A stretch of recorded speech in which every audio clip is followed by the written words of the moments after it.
जय श्री कृष्णा प्रिय भक्तों, प्रभु की कृपा आप सब पर बनी रहे। साथियों, क्या आपने कभी विचार किया है कि इस संसार में ऐसा क्या है जिसको पाने के बाद कुछ और पाने की चाहत नहीं बचती। हम में से कुछ लोग सोचते हैं कि अगर गाड़ी मिल जाए, घर मिल जाए, नौकरी मिल जाए या इतना धन मिल जाए तो फिर हम और कुछ नहीं चाहेंगे। लेकिन आप स्वयं सोचिए कि बचपन से आज तक ऐसी बहुत सी चीजें हमें मिल चुकी हैं जिनको पाना कभी हमारा सपना था, लेकिन क्या उनके मिलने के बाद हमारी इच्छाएं खत्म हुई? उल्टा वो बढ़ और गईं। जब छोटा घर मिल जाता है तो हमारी इच्छा बड़े घर की हो जाती है। जब 1 लाख रुपए मिल जाते हैं तो हमारी इच्छा 10 लाख रुपए पाने की हो जाती है। तो इन भौतिक वस्तुओं की इच्छाएं अनंत हैं। ये जितना मिलेंगी उतना ही इनकी चाहत और बढ़ती जाएगी। एकमात्र भगवान ही हैं जो मिल जाएं या हमारे हृदय में उनको पाने की सच्ची चाहत उत्पन्न हो जाए तो इसके बाद इस दुनिया की सारी चाहतें खत्म हो जाएंगी। फिर भगवान के सिवाय हमें और कुछ नहीं चाहिए होगा। आपने यह तो सुना ही होगा, नहीं खान पान ते भावे है, नहीं कोमल वसन सुहावे है, सब विषय लगे ये खारा है, हरे आशिक का मग न्यारा है। अर्थात जब भगवान से प्यार हो जाता है तो उनके आशिक को कुछ खाना पीना अच्छा नहीं लगता, ना कोमल कपड़े पहनना अच्छा लगता है और ना ही भोग विलास मीठे लगते हैं। उसको तो बस भगवान और उनकी भक्ति ही अच्छी लगती है। श्री नारायण स्वामी जी ने भी अनुराग रस में लिखा है, ब्रह्मादिक के भोग सुख विशेषम लागत ताही, नारायण ब्रजचंद की लगन लगी है जाही। अर्थात जिसे ब्रजचंद्र श्री राधा कृष्ण की सच्ची लगन लग जाती है उसे ब्रह्मा और अन्य देवताओं तक के सुख विष समान लगते हैं। इसका सच्चा उदाहरण हमें तब मिलता है जब वनवास के समय राम, लक्ष्मण और सीता जी को सरयू पार जाना होता है और केवट उनको नाव पर चढ़ाने से पहले उनके चरणों को धोता है। उस समय श्री राम केवट को सीता माता की बहुमूल्य अंगूठी देने का प्रयास करते हैं, लेकिन गरीब केवट उस बहुमूल्य अंगूठी को स्वीकार नहीं करता और उनसे कहता है, अब कछु नाथ न चाहिए मोरे, दीन दयाल अनुग्रह तोरे। अर्थात हे दीनदयाल प्रभु, मैं आपसे यही प्रार्थना करूंगा कि अब मुझे आपसे कुछ भी नहीं चाहिए, बस मुझे आप मिल गए, सब कुछ मिल गया। तो साथियों, इस जीवन में हमारा लक्ष्य सिर्फ भगवान को पाना और उनकी भक्ति करना ही होना चाहिए।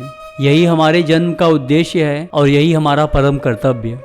तो चलिए इन्हीं सद्विचारों के साथ श्रीमद् भगवद गीता की अपनी यात्रा को आगे बढ़ाते हैं, जो अब 4th अध्याय के अंतिम पड़ाव पर पहुंच रही है। श्रीमद् भगवद गीता 4th अध्याय, श्लोक संख्या 31। यज्ञशिष्टामृत भुजो यान्ति ब्रह्म सनातनम, नायम लोकास्ति यज्ञस्य कुतो अन्यः कुरु सतम। अर्थात हे कुरुश्रेष्ठ अर्जुन, यज्ञ से बचे हुए अमृत का अनुभव करने वाले योगी जन सनातन परम ब्रह्म परमात्मा को प्राप्त होते हैं। और जब यज्ञ के बिना मनुष्य इस लोक में या इस जीवन में ही सुखपूर्वक नहीं रह सकता तो फिर अगले जन्म में कैसे रह सकेगा। इसका तात्पर्य यह है कि मनुष्य इस लोक में चाहे जिस रूप में रहे वह अपने स्वरूप से अनभिज्ञ रहता है। दूसरे शब्दों में भौतिक जगत में हमारा अस्तित्व हमारे पापपूर्ण जीवन के बहुगुणित फलों के कारण है। अज्ञान ही पापपूर्ण जीवन का कारण है और पापपूर्ण जीवन ही इस भौतिक जगत में अस्तित्व का कारण है। मनुष्य जीवन ही वह द्वार है जिससे होकर इस बंधन से बाहर निकला जा सकता है। अतः वेद हमें धर्म, अर्थ, काम तथा मोक्ष का मार्ग दिखलाकर बाहर निकालने का अवसर प्रदान करते हैं। धर्म या ऊपर संस्तुत अनेक प्रकार के यज्ञ हमारी आर्थिक समस्याओं को स्वतः हल कर देते हैं। जनसंख्या में वृद्धि होने पर भी यज्ञ संपन्न करने से हमें प्रचुर भोजन, प्रचुर दूध इत्यादि मिलता रहता है। जब शरीर की आवश्यकता पूर्ण होती रहती है तो इंद्रियों को तुष्ट करने की बारी आती है। अतः वेदों में नियमित इंद्रिय तृप्ति के लिए पवित्र विवाह का विधान है। इस प्रकार मनुष्य भौतिक बंधन से क्रमशः छूटकर उच्च पद की ओर अग्रसर होता है। यज्ञ पूर्णता यज्ञ संपन्न करके प्राप्त की जाती है, जैसा कि पहले बताया जा चुका है, और मुक्त जीवन की पूर्णता परमेश्वर का सानिध्य प्राप्त करने में है। फिर भी यदि कोई व्यक्ति वेदों के अनुसार यज्ञ करने के लिए तत्पर नहीं होता तो वह शरीर में सुखी जीवन की कैसे आशा कर सकता है। फिर दूसरे लोक में दूसरे शरीर में सुखी जीवन की आशा तो व्यर्थ ही है। विभिन्न स्वर्गों में भिन्न भिन्न प्रकार की जीवन सुविधाएं हैं और जो लोग यज्ञ करने में लगे हैं उनके लिए तो सर्वत्र परम सुख मिलता है, किंतु सर्वश्रेष्ठ सुख वह है जिसे मनुष्य कृष्ण भावनामृत के अभ्यास द्वारा वैकुंठ जाकर प्राप्त करता है। अतः कृष्ण भावना भावी जीवन ही इस भौतिक जगत की समस्त समस्याओं का एकमात्र हल है। श्रीमद् भगवद गीता चतुर्थ अध्याय श्लोक संख्या 32। एवं बहुविधा यज्ञा वितता ब्रह्मणो मुखे कर्म जान विद्धि तान सर्वान एवं ज्ञात्वा विमोक्षसे। अर्थात ये विभिन्न प्रकार के यज्ञ वेद सम्मत हैं और ये सभी विभिन्न प्रकार के कर्मों से उत्पन्न हैं। इन्हें इस रूप में जानने पर तुम मुक्त हो जाओगे। इस श्लोक का तात्पर्य यह है कि जैसा कि पहले बताया जा चुका है, वेदों में कर्ता भेद के अनुसार विभिन्न प्रकार के यज्ञों का उल्लेख है। चूंकि लोग देहात्म बुद्धि में लीन हैं, अतः इन यज्ञों की व्यवस्था इस प्रकार की गई है कि मनुष्य उन्हें अपने शरीर, मन अथवा बुद्धि के अनुसार संपन्न कर सके, किंतु देह से मुक्त होने के लिए ही इन सब का विधान है। इसी की पुष्टि यहाँ पर भगवान ने अपने श्रीमुख से की है। श्रीमद् भगवद गीता चतुर्थ अध्याय श्लोक संख्या 33।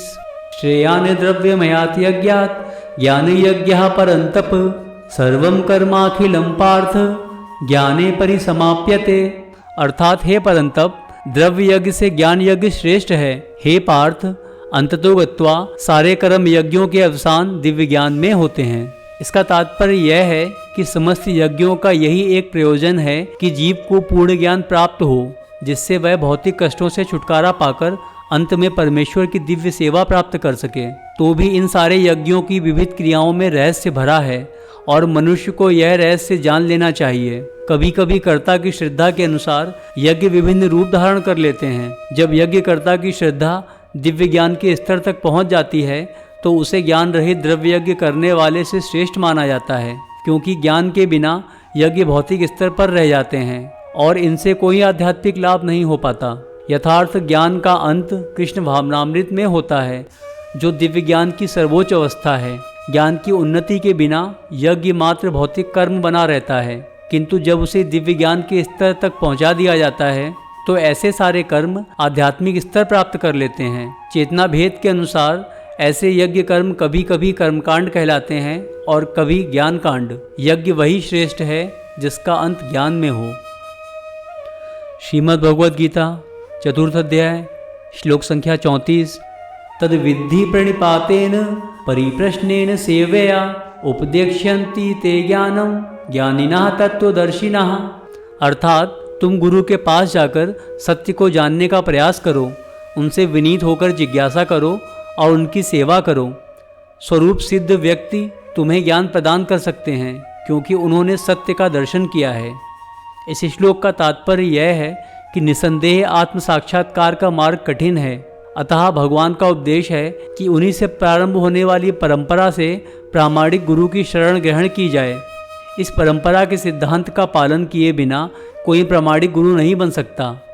भगवान आदि गुरु हैं, अतः गुरु परंपरा का ही व्यक्ति अपने शिष्य को भगवान का संदेश प्रदान कर सकता है। कोई अपनी निजी विधि का निर्माण करके स्वरूप सिद्ध नहीं बन सकता, जैसा कि आजकल के मूर्ख पाखंडी करने लगे हैं।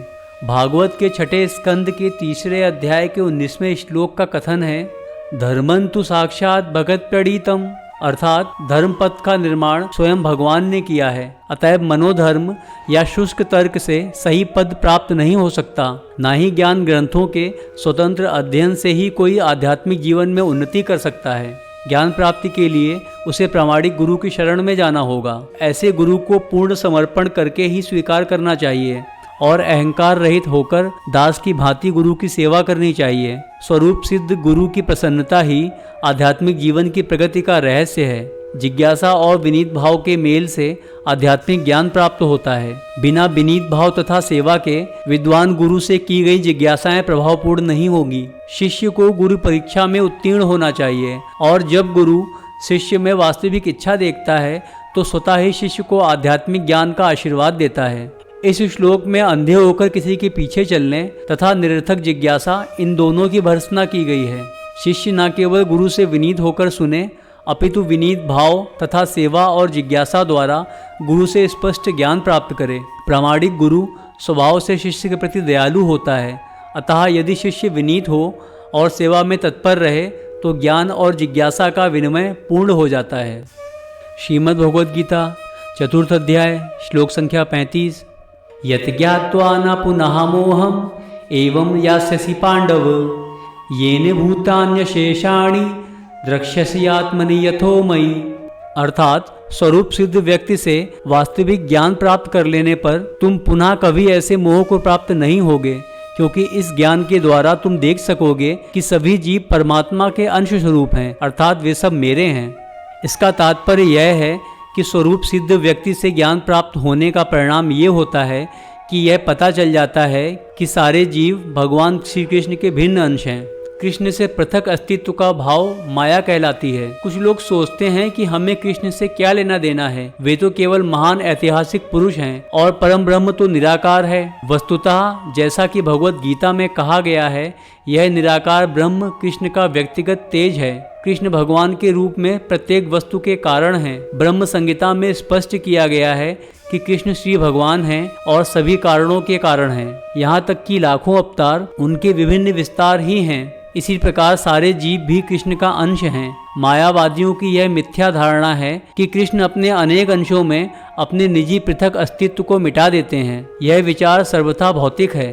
भौतिक जगत में हमारा अनुभव है कि यदि वस्तु का विखंडन किया जाए तो उसका मूल स्वरूप नष्ट हो जाता है, किंतु मायावादी यह नहीं समझ पाते कि परम का अर्थ है कि एक और एक मिलकर एक ही होता है और एक में से एक घटाने पर भी एक बचता है। परम ब्रह्म का यही स्वरूप है।